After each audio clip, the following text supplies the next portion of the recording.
بسم الله الرحمن الرحيم.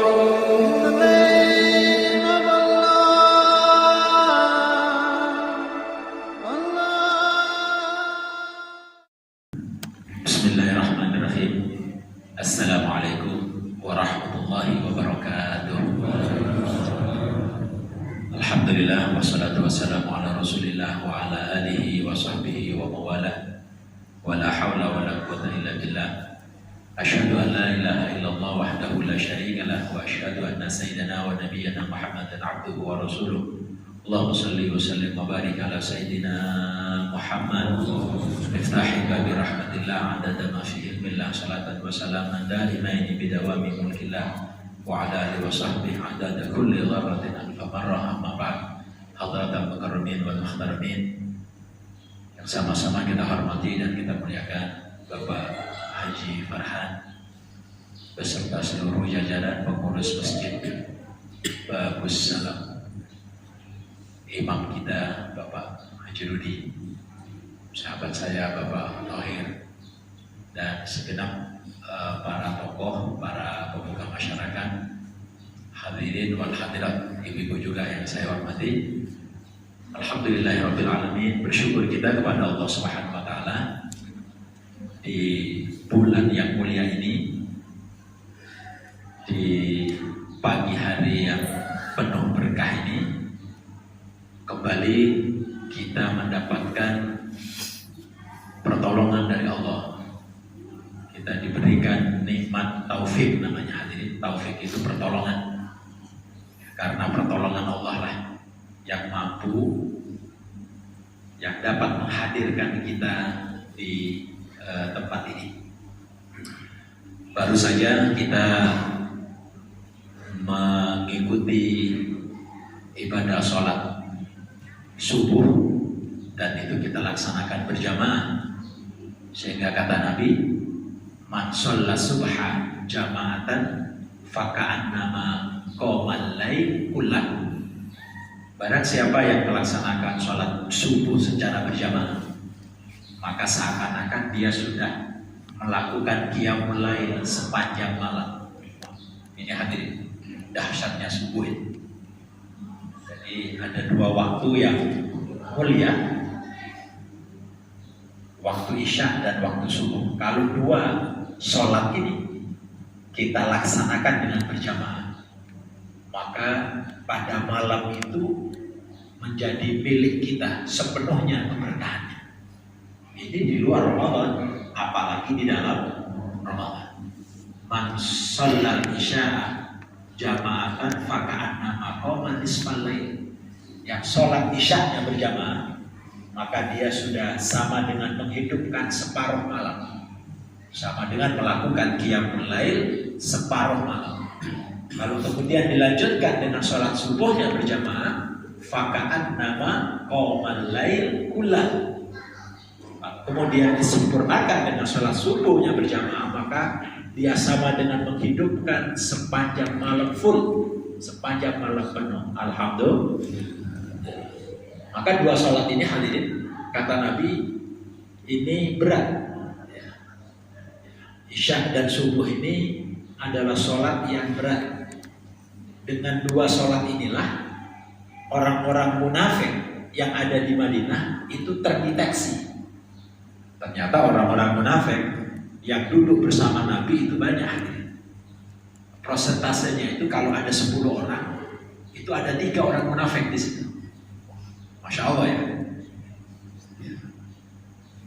Maka mereka ini kalau zuhur masih rajin, asar masih rajin, apalagi maghrib masih rajin. Tapi begitu isya dan subuh, nah ketahuan mereka sifat aslinya. Hadirin sekalian, terlebih lagi kita mengerjakan sholat ini di bulan Ramadan. Kemarin hari Jumat di mimbar ini saya sudah menyampaikan beberapa bagian dahsyatnya fadilah bulan Ramadan. Saya belum membahas tentang puasa Ramadan. Kemarin di mimbar ini hadirin saya baru menyampaikan tentang agung dan dahsyatnya bulan Ramadan. Maka salah satunya kemarin saya sampaikan, man taqarraba bi khaslatin minhu, man taqarraba bi khaslatin fihi minal khair kana kaman adda al fardhu fi ma siwa. Ibadah-ibadah sunnah yang kita kerjakan, ibu-ibu ya. Karena ibu-ibu kemarin gak hadir salat Jumat juga agar sampai juga pesan ini kepada para ibu-ibu. Barang siapa yang melakukan amalan sunnah di bulan Ramadan, amalan sunnah itu kalau sholat ya duha, taraweh, witir, qobliyah, ba'diyah itu sunnah semua. Ya. Tapi ketika amalan-amalan itu kita kerjakan di bulan Ramadan, maka setara dengan fardu di luar Ramadan. Masya Allah. Sunnahnya itu jadi fardu. Bandingan dan kedudukannya. Lalu bagaimana fardu yang kita kerjakan? Sholat subuh yang barusan kita kerjakan ini. Kata Nabi, wa man ada al-fariidata kana kaman ada sab'ina fariidatan fi ma siwa. Yang mengerjakan satu amalan fardu di bulan Ramadan ini, maka dia setara dengan mengerjakan 70 kali fardu di luar Ramadan. Jadi subuh kita ini hadirin, itu nilainya 70 kali dibandingkan di luar Ramadan. Allahumma shalli ala Muhammad. Inilah ibu, makanya kenapa jauh-jauh sebelum datangnya bulan ini Rasulullah sudah memanjatkan doa barik lana fi Rajab, Allahumma barik lana fi Rajab wa Sya'ban wa ballighna Ramadan. Ya Allah berkahi Rajab kami, ya Allah berkahi Sya'ban kami, dan pertemukan kami dengan bulan Ramadan. Karena ada ini, ya, karena ada lautan anugerah yang Allah turunkan dan Allah limpahkan kepada kita umat Nabi Muhammad SAW. Kemudian juga sebelumnya Nabi mengatakan syahrun fihi lailatul khairun min alfi syahr. Inilah bulan yang di dalamnya ada satu malam yang nilainya, kedudukannya, derajatnya khairun min alfi syahr. Lebih baik ibu ya, lebih utama, lebih dahsyat daripada 1000 bulan. Malam apa ini bu namanya? Malam Lailatul Qadar. Hanya diturunkan oleh Allah Lailatul Qadar itu di bulan Ramadan. Ya. Ini menambah keagungan, menambah keberkahannya bulan ini, karena tidak ada di bulan-bulan yang lain. Hanya satu malam, tapi lebih baik daripada 1000 bulan. Ini kalau dikruskan ke tahun, dibagi 12 kan begitu, ya itu angkanya muncul hampir 84 tahun. Hanya satu malam. Sampai ada surat di dalam Al-Quran penuh yang diturunkan oleh Allah, nama suratnya itu surat Al-Qadar. Inna anzalnahu fi lailatul qadar. Wa ma adraka ma lailatul qadar. Tahukah kamu apakah Lailatul Qadar itu? Lailatul Qadari khairun min alfi syahr. Lailatul Qadar itu adalah lebih baik daripada 1000 bulan. Allahu Akbar. Hadirin, ya. Dari 2 poin ini saja kita sudah terjawab sudah. Kenapa Rasulullah kok mengidam-idamkan dari 2 bulan sebelum datangnya bulan ini? Karena ingin meraih ya, anugerah yang diturunkan Allah di dalam bulan ini. Hadirin, terkait dengan Lailatul Qadar tadi, ini jawabannya. Ya, subhanallah, jadi umat Nabi Muhammad ini mahal Bapak Ibu. Jadi umat Nabi Muhammad ini mahal, nikmat besar. Ya. Pernah Nabi Musa itu berharap-harap kepada Allah setelah melihat ya, anugerah yang Allah berikan kepada umat Nabi Muhammad. Sampai Nabi Musa ini siap untuk bergabung bersama kita, siap bergabung menjadi umatnya Nabi Muhammad. Hadirin, kita ini kan nanti di antara fase setelah kehidupan dunia ini selesai, kita akan masuk ke barzah. Dari barzah itu kemudian kita akan dibawa ke mahsyar. Dari mahsyar itu kita akan ditimbang amal kita. Kita akan menerima catatan amal kita. Kemudian kita akan dilewatkan oleh Allah di salah satu di jembatan panjang yang disebut dengan Shiratal Mustaqim. Itulah jembatan yang akan menentukan nasib kita. Selamat kita di situ ke surga, gak selamat kita di situ naudzubillah masuk neraka. Nah, dalam satu hikayat pernah diperlihatkan oleh Allah bagaimana dahsyatnya suasana di Shiratal Mustaqim. Antrian orang yang harus melewati jembatan panjang ini. Masing-masing nabi oleh Allah diberi tanggung jawab akan umatnya masing-masing. Masing-masing nabi membawa bendera di mana umatnya berhimpun di situ.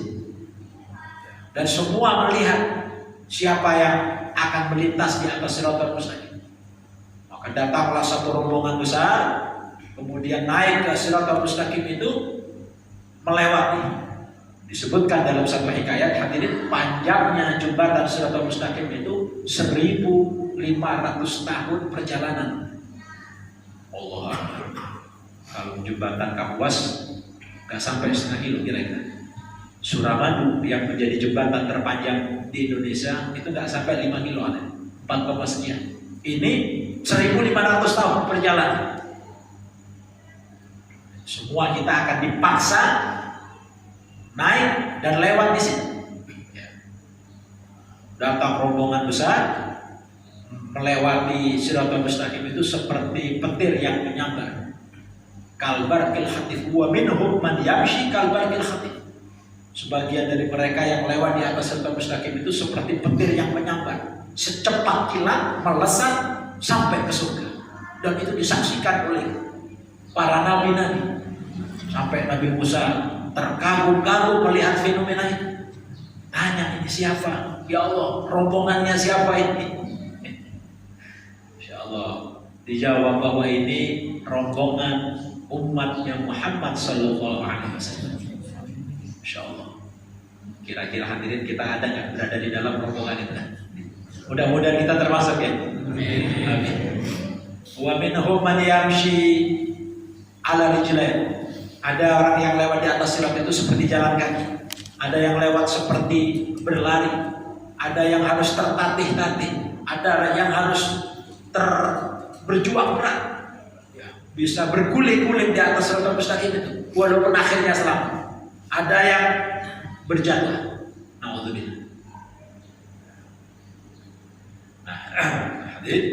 Nah, itu salah satu anugerah yang umat Nabi Muhammad yang benar-benar umatnya, tidak hanya sekedar yang ngaku-ngaku umat Nabi Muhammad, umat Nabi Muhammad.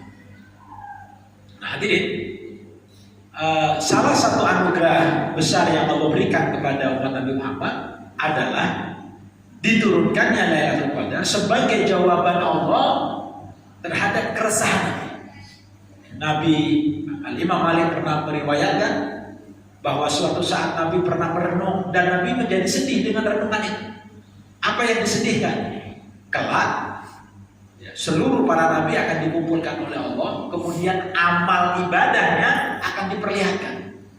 Nabi merasa, ya Allah, betapa malunya saya nanti ketika saya nanti kumpul dengan nabi-nabi sebelum saya.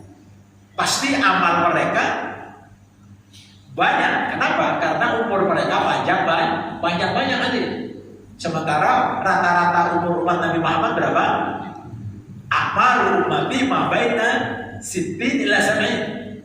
Rata-rata umat Nabi Muhammad itu antara 60 sampai 70 hari. Boleh sudah siap-siap ini yang sudah 60 ini. Haji Marham. Sedang 3 ya. Sama dengan usia Rasulullah. Ini banyak yang belum 60 sudah berangkat duluan para hadirin ya. Allah Akbar. Mudah-mudahan kita diberikan panjang umur, sehat dan afiat.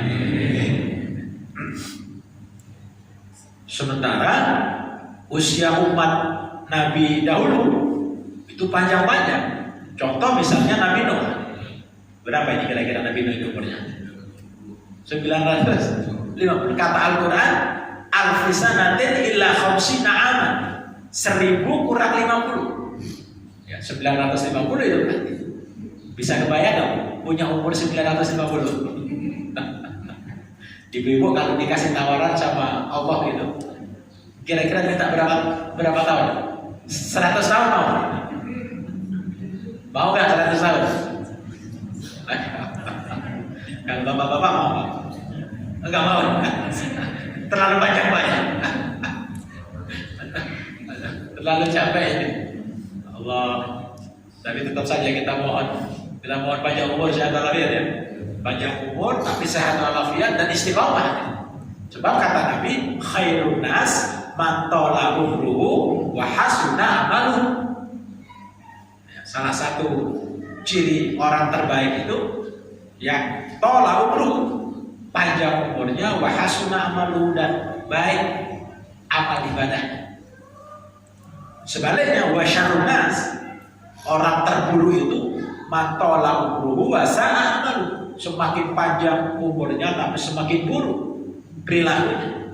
Semakin panjang umurnya semakin jauh dia dari Allah. Nah, itu bencana. Nauzubillah.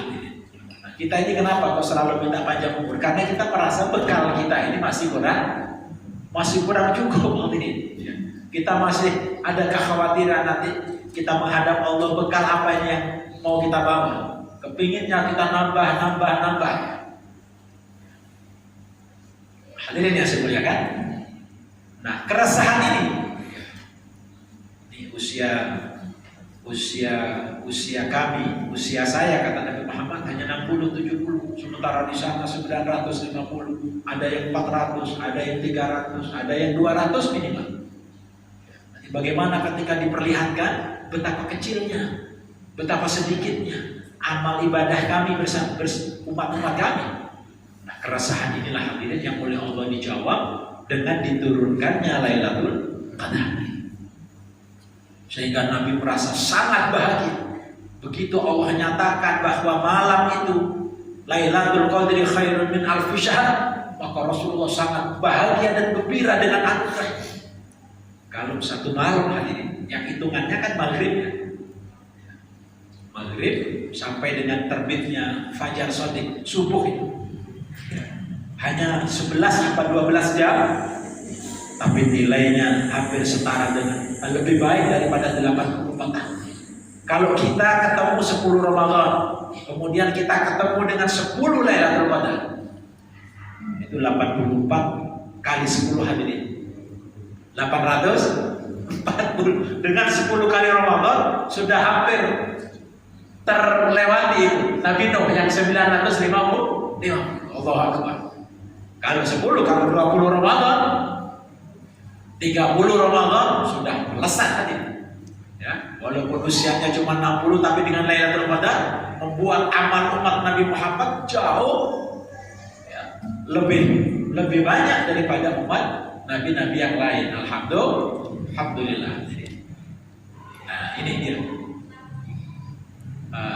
Apakah ada petunjuk dari Nabi bahwa Lailatul Qadar akan jatuh pada malam tertentu? Secara spesifik tidak ada, tapi arahan Nabi ya, secara global gitu, kira-kira beberapa riwayat hadis menunjukkan kepada kita seperti Nabi bersabda, taharrau Lailatul Qadar fi ashril awakhir min Ramadan. Carilah Lailatul Qadar itu di 10 hari terakhir bulan Ramadan ini. Ada hadis lagi yang menjelaskan lebih spesifik.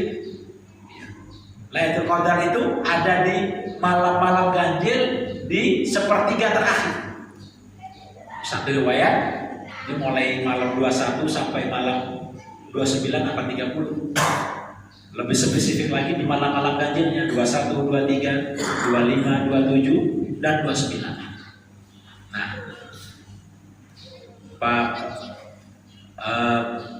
masalah yang kita hadapi, fenomena yang kita hadapi di tempat kita hari ini, yang pastinya di akhir Ramadan itu spirit kita, semangat kita semakin tinggi. Mestinya musola-musola semakin ramai. Masjid-masjid kita juga semakin ramai. Nah, kira-kira yang terjadi di tempat kita gimana Hadirin? makin maju sahnya. Dalam hadis yang panjang yang disampaikan oleh Rasulullah diriwayatkan Ibnu Khuzaimah dan dari sahabat Salman Al-Farisi, Nabi mengklasifikasi Ramadan ini jadi 3 bagian. Syahrul awwaluhur rahmah wa awsatuhu al-maghfirah wa akhiruhu itqun minan nar. Ini bulan yang 10 hari pertamanya rahmat, 10 hari keduanya ampunan, dan 10 hari ketiganya adalah itqun minan nar. Jaminan kita dibebaskan dari azab siksa api neraka. Kita melihat ada euforia di awal-awal Ramadan, hampir musola gak mampu menampung ledakan semangat. Alhamdulillah, itu salah satu keberkahan Ramadan. Di tempat saya di Kuala Dua sana ini, di awal Ramadan kemarin, saya melihat beberapa tetangga sebelah yang gak pernah ke masjid itu. Begitu awal Ramadan, paling depan di akhirnya. Subhanallah. Kita bersyukur ya. Gak pernah ke masjid.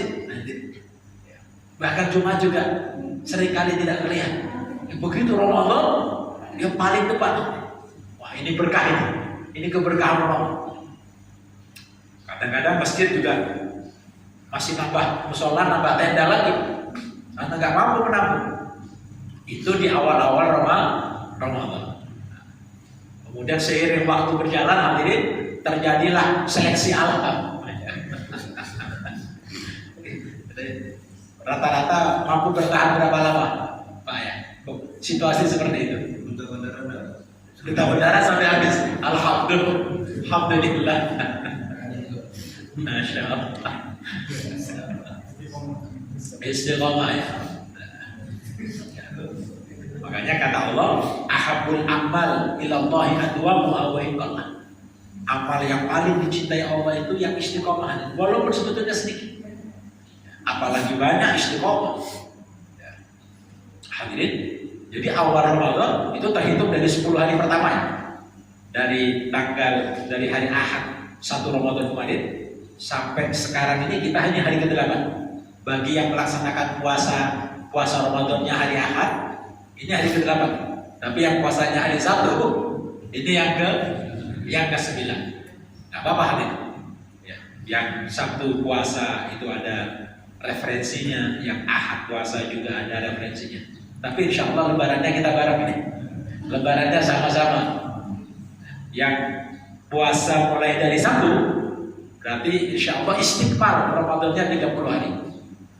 Yang puasanya mulai hari Ahad, puasanya 29 hari. Insya Allah. Sehingga hari Senin itu kita sama-sama merayakan lebaran.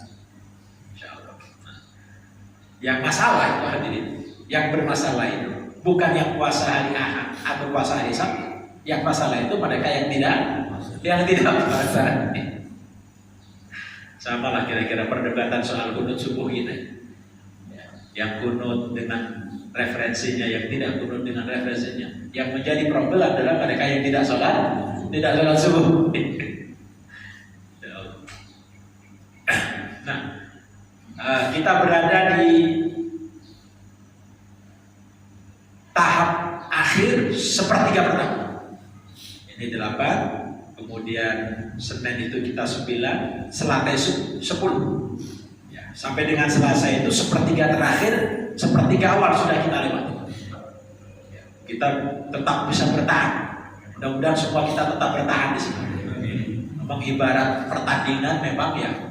Sepertiga pertama ini kira-kira penyisihan lah. Jadi semua grup itu masuk ya, belum terseleksi. Nah, nanti pada 10 hari kedua tanggal 10 sampai 20 ini fase kedua yang disebut tahapan al-maghfirah. Nah, di situ mulai kelihatan ya. Siapa yang staminanya lebih siap, yang spiritnya lebih kuat, dia bisa bertahan. sampai nanti 20 Ramadan. Nah, di bagian terakhir itulah mulai terhitung dari 21 sampai dengan akhir Ramadan itu it's good minana. Itu detik-detik yang krusial, itu saat-saat yang mustajabah. Karena pada saat-saat itulah Allah Subhanahu wa taala menurunkan Lailatul Qadar. Nah, justru pada saat-saat seperti itu hadirin, fenomena di tempat kita itu musola sudah semakin sepi, masjid-masjid juga seperti itu, kecuali di beberapa, termasuk yang tidak sepi adalah Babus Salam di Duta Bandara. Memang, jadi setan juga tidak mau tinggal diam. Ini sebelum kalau sampai Allah, kalau semua orang di Ramadan mendapatkan itqul minana, betapa ruginya setan. Karena tugas utama setan ini kan menjerumuskan sebanyak orang untuk masuk ke dalam neraka. Datang Ramadan, kemudian diampuni semuanya. Maka iblis setan gak akan menyerah. Dia akan berbagai cara agar kita lalai. Ya. Maka konsentrasi kita hadirin di hari-hari terakhir itu ya dipecah oleh setan. Yang ibu-ibu sudah dihadapkan pada persiapan menyambut lebaran. Ini dilihat di meja masih kosong ini. Melihat sandal anak-anak, sepatu anak-anak kok masih belum ganti Bu ya. Bajunya kok masih juga belum ganti, mulai dia berpikir yang akhirnya dia bagaimana suaminya untuk bekerja lebih keras lagi. Bagaimana seperti itu. Ini juga bagian dari tantangan menghadapi 10 terakhir bulan Ramadan. Memang hadirin, yang wajib itu puasanya. Sebagaimana Nabi bersabda Nabi, "Innallaha farada 'alaikumus shiyam." Sesungguhnya Allah Subhanahu wa taala di Ramadan ini menfardukan kepada kalian puasa. Jadi yang wajib, yang fardu itu puasanya, seperti yang sedang kita jalani sekarang. Nah, Rasulullah SAW mensunnahkan kepada kita melaksanakan qiyamul lail. Jadi bangun di malam hari untuk melaksanakan ibadah sholat. Bentuknya adalah taraweh yang kita laksanakan. Sekali lagi itu sunnah. Namanya sunnah, kita kerjakan, kita mendapatkan pahala. Tapi kalau kita tinggalkan ya tidak apa-apa. Cuma ya, karena ini adanya di bulan Ramadan, kita kepinginnya sempurna. Sampai Nabi mengatakan faman shomahu wa qamahu imanan wa ihtisaban, maka barang siapa yang melaksanakan puasa siang hari, kemudian taraweh pada malam hari, ditambah witir, tahajud dan yang lain dikerjakan dengan iman, karena iman kepada Allah dan karena mengharapkan ridho Allah. Apa kata Nabi? Kharaja min dzunubihi kayaumil waladatuh. Selesai Ramadan Ibu, kita bisa bertahan puasa dan tarawih kita tetap istiqomah sampai akhir. Nanti 1 Syawal kita memasuki 1 Syawal, kata Nabi seperti bayi yang baru dilahirkan dari rahim ibu. Makanya pada hari itu ibu disebut sebagai Idul Fitri. Id itu kembali, Fitri itu suci. Idul Fitri kita kembali meraih kesucian kita seperti dulu kita yang pernah meraih fitrah itu saat kita dilahirkan dari rahim. Karena dalam Islam setiap bayi yang dilahirkan itu lahir dalam keadaan suci. Gak peduli dari rahim siapa dia lahir. Kullu mauludin yuladu 'ala fitrah. Setiap bayi yang lahir suci. Tidak ada dosa waris dalam Islam. Wa inna abawahu, sesungguhnya kedua orang tuanya lah yuhawidani, yang menjadikan anak itu Yahudi, au yunasirani, yang menjadikan anak itu Nasrani, au yumajisani, yang menjadikan anak itu Majus. Akhirnya orang tuanya, lingkungannya di mana dia tinggal. Oleh karenanya, agar kita mendapatkan meraih kesempurnaan full, kita ingin nanti di Syawal nanti termasuk kita menjadi hamba-hamba Allah yang minal a'idina wal faizin. Nah, ini dia ungkapan kita.